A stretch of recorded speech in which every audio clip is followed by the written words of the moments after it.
Hi, my name is Haley Hayes, and for my behavior change project, I chose to decrease the vocal stereotypy in one client with autism at the center that I work for.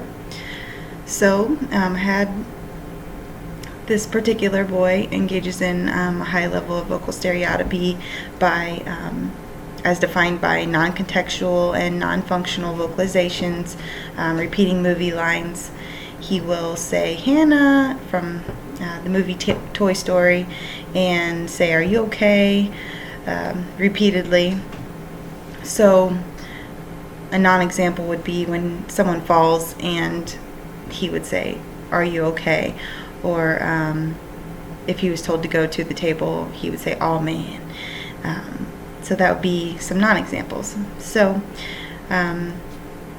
after conducting my baseline to figure out how often it was happening, it was upwards about 100 on average vocalizations a day. I mean per session, which was only 3 hours.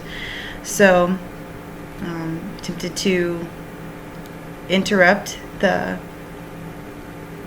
vocal stereotypy and redirect to appropriate vocalizations using response interruption and redirection.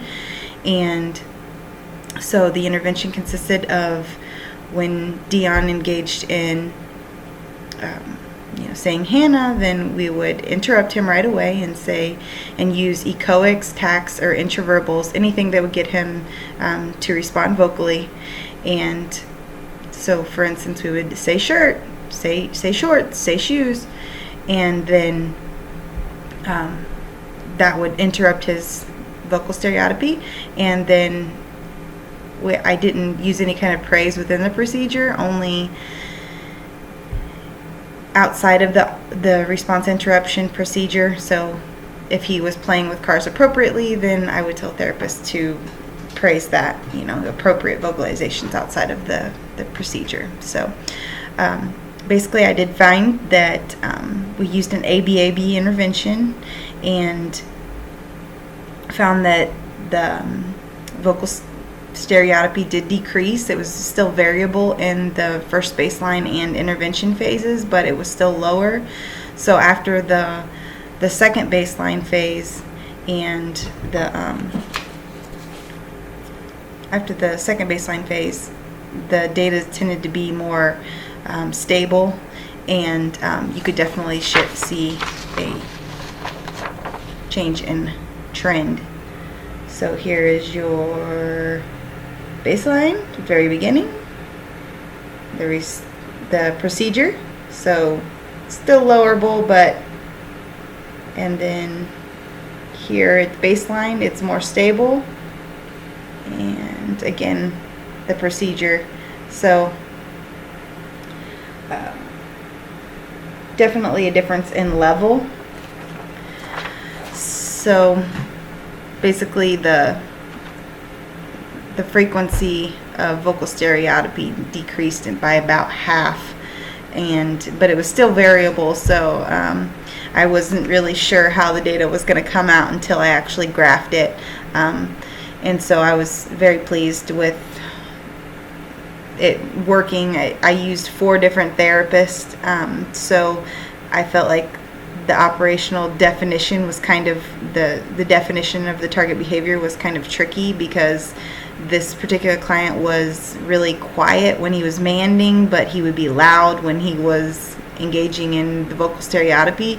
So I wondered, and some people would let the client have more time away from them, where when he's alone, he's more likely to engage in the vocal stereotypy more often. So I was really worried that people weren't clicking right, or they weren't doing the intervention procedures right. I didn't get great IOA data.